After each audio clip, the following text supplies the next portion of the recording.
Irish Fairy Tales. Chapter 80. Dovlaka wanted to know where the cows came from, and Mongan told her that the King of Leinster had given them to him. She fell in love with them as Mongan had done, but there was nobody in the world could have avoided loving those cows. Such cows they were, such wonders. Mongan and Dovlaka used to play chess together, and then they would go out together to look at the cows, and then they would go in together and would talk to each other about the cows. Everything they did together, for they loved to be with each other. However, a change came. One morning a great noise of voices and trampling of horses and rattle of armor came about the palace. Mongan looked from the window. "Who is coming?" asked Dovlaka, but he did not answer her. "The noise must announce the visit of a king," Dovlaka continued. But Mongan did not say a word. Dovlaka then went to the window. "Who is that king?" she asked, and her husband replied to her then. "That is the King of Leinster," said he mournfully. "Well," said Dovlaka surprised, "is he not welcome?" "He is welcome indeed," said Mongan lamentably. "Let us go out and welcome him properly," Dovlaka suggested. "Let us not go near him at all," said Mongan, "for he is coming to complete his bargain." "What bargain are you talking about?" Dovlaka asked. But Mongan would not answer that. "Let us go out," said he, "for we must go out." Mongan and Dovlaka went out then and welcomed the King of Leinster.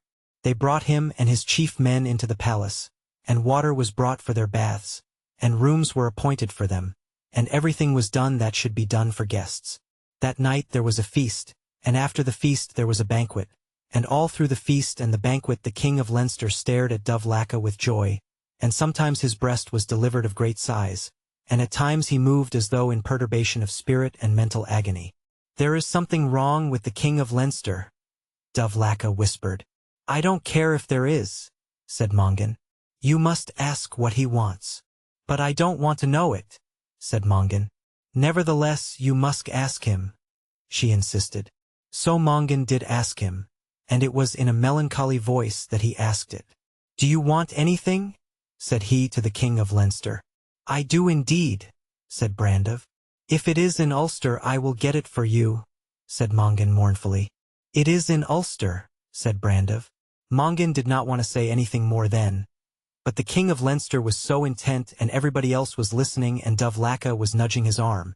So he said, "What is it that you do want?" "I want Dovlaka." "I want her too," said Mongan.